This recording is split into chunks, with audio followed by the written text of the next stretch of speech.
The first thing I heard that Saturday morning was the jackhammer, loud enough to rattle the windows and make the coffee slosh in my mug. 7 a.m., mind you, on a private road, emphasis on private, owned and maintained by me and 5 other stubborn folks who all chipped in for pavement work last spring. So when I peeked outside and saw a bunch of guys in orange vests setting up cones, dragging rebar, and looking way too official for my taste, I stomped out the front door, boots, bathrobe, the whole scene. My coffee nearly sloshed over as I marched right into the middle of the drive. "Hey," I hollered, my voice echoing off the mailbox posts. "What the hell's going on out here?" One of the workers barely looked up from his rebar. "Speed bumps," he said, real casual, like he was telling me the time of day. "Ordered by the HOA. And I swear my stomach dropped. Because sure enough, standing there like she was queen of the subdivision, was Phyllis Bradford, Willow Creek HOA president, enforcer, and self-appointed traffic cop, clutching her clipboard like it was a badge of honor. Let me tell you, Phyllis's bleach blonde bob was practically radioactive in that early sun, and her little smirk told me she knew exactly what she was doing.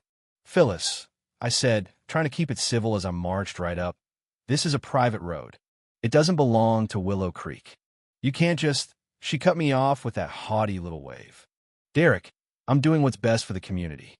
Residents have complained about people speeding through here." I shot back. "Which residents?" Because it sure wasn't any of us who actually own the road. She didn't blink. "The HOA has an easement agreement." "No, it doesn't," I said. "We've had this argument before. Remember the fence painting fiasco?" She just huffed. "Well, we're putting safety first. If you have a problem, take it up with the board."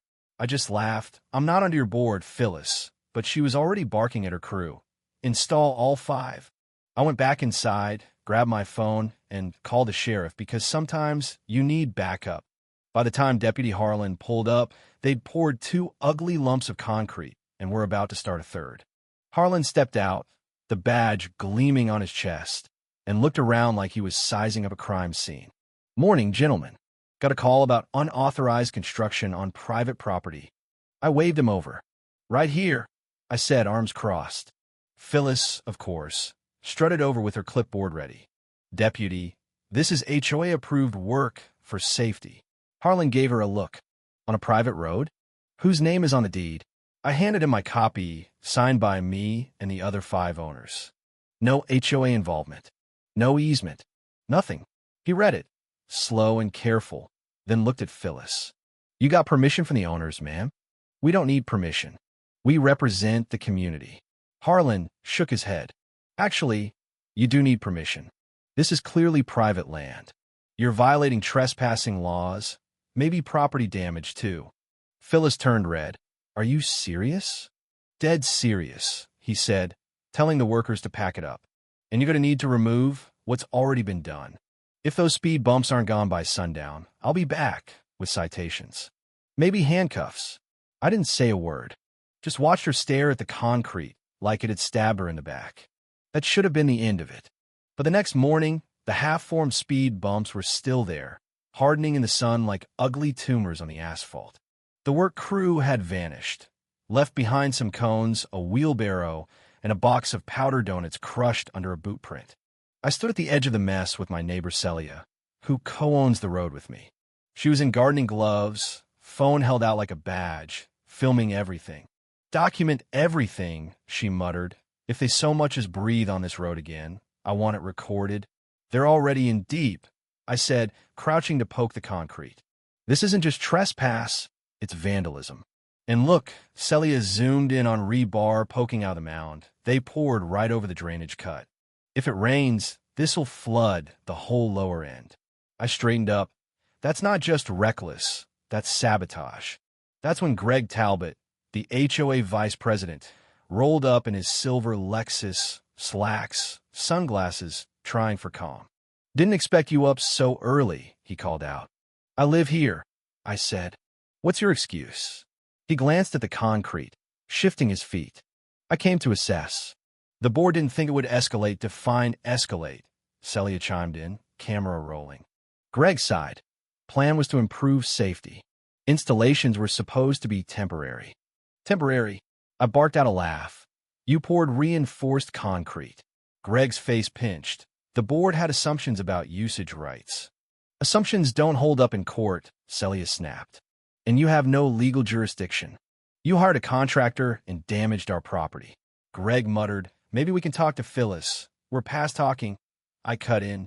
You poured concrete on private land without consent. That's criminal trespass. Greg looked like he wanted to disappear. Let's be reasonable. Reasonable would have been knocking before tearing up the pavement, Celia said. You're going to fix this. Fast. Greg just turned and left, didn't even try to argue. That afternoon, I drove to the county records office. I wanted every document, original subdivision maps, road agreements from the 80s, anything predating the HOA. Harold, the clerk who looked like he'd been filing since disco was popular, nodded when I told him my parcel number. Ah, that's Stretch. Looking for development docs.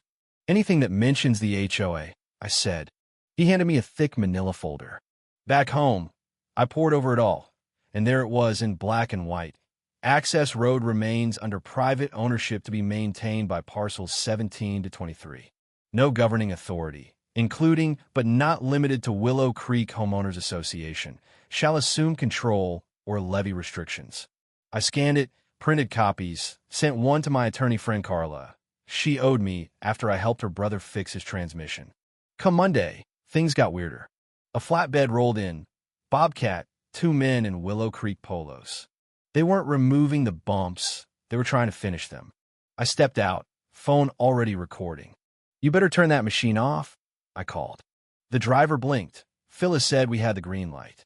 Phyllis doesn't own this road. You're trespassing. The younger guy looked nervous. We're just doing what we're told. Then tell Phyllis she's about to be named in a police report. Celia came out waving a folder. We've got proof, she said. And you've been filmed trespassing. They left, quick, but not before I got their license plate. At noon, I met Carla at the courthouse. She was already filing a cease and desist, prepping a civil suit for damages. She had Celia's photos, the deed, the videos, everything. They're cooked, she said. Unauthorized construction on land they don't own is a felony. They've gotten away with so much, I muttered. Not this time, Carla replied, deadly calm. We'll make an example out of them. By Tuesday, the sheriff's office had launched an investigation, not just about speed bumps, but the HOA's use of community funds. Turns out, Phyllis didn't pay out of pocket. She'd submitted a fake invoice, listing our road as a shared community asset. That's fraud. Deputy Harlan came by with a warrant. They raided the HOA office and took everything. Phyllis skipped town. Greg, meanwhile, looked like he hadn't slept in a week. Mailbox stuffed, neighbors mad as hornets. At least 6 had filed formal complaints with the state.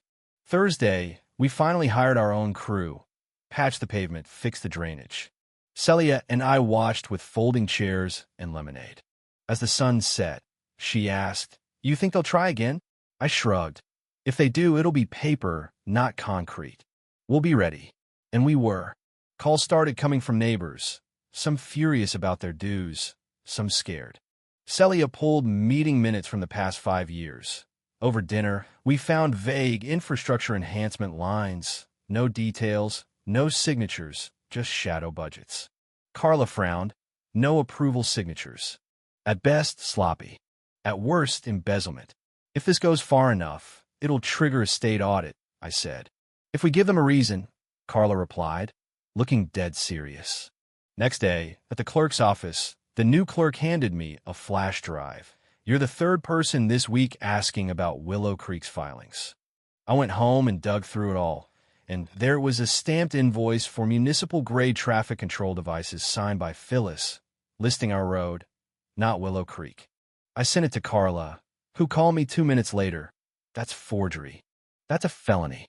By Monday, the DA's office was involved.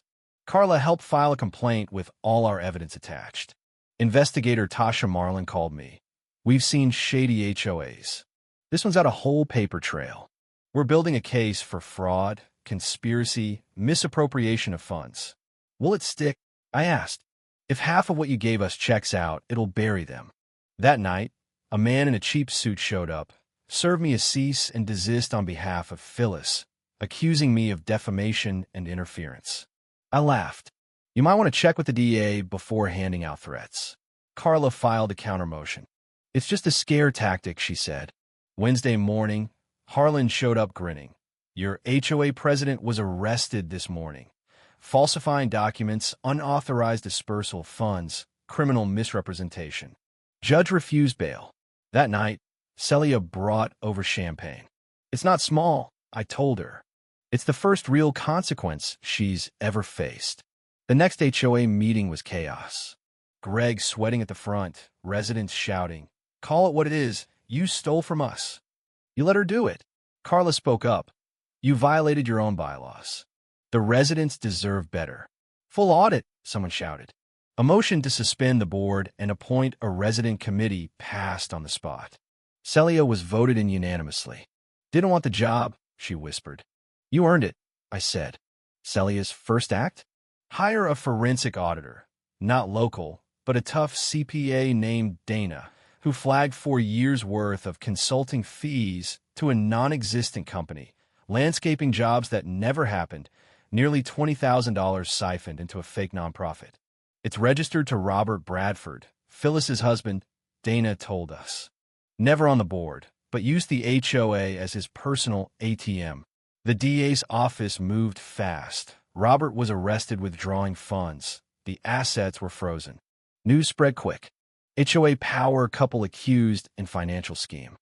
The county filed suit to seize Bradford's assets and bar the board from funds. I walked the road late Sunday with Celia and Carla. The air was clear for the first time in weeks. Feels like the neighborhood took a breath, Celia said. Monday morning, a plain envelope arrived. Inside, a letter from Greg Talbot detailing how Phyllis manipulated votes, faked records, threatened dissenters. I took it straight to the DA's office. It was the final nail. At the preliminary hearing, Phyllis looked defeated, her clipboard days over. Judge denied bail, froze all funds, and appointed a state receiver. At the next meeting, Celia stood and asked for volunteers, not for a new HOA, but for a resident council. No dues, no fines, just neighbors talking, keeping things transparent. The vote passed unanimously. A few weeks later, I got the paperwork. Our road, finally and forever, was protected from any HOA. Celia framed it and hung it up at home. That summer, we put up a new street sign, just something simple. Cooper's Lane, privately maintained by the people who live here. We threw a block party. No speeches, just burgers and honest laughter. Carla leaned over. Most folks would have just let it go. I shook my head. If they'll break the law for a speed bump, what else would they do? She grinned. Turned out to be a lot. And that was it. No more fake invoices, no more secret meetings. Just a road, a neighborhood, and a peace we'd fought hard to earn. All because we stood our ground. So let me ask you this. If it had been your street, would you have let it slide? Or would you have fought back? Drop your thoughts below, because around here, we believe justice isn't just a word, it's something you have to defend, 1 mile at a time.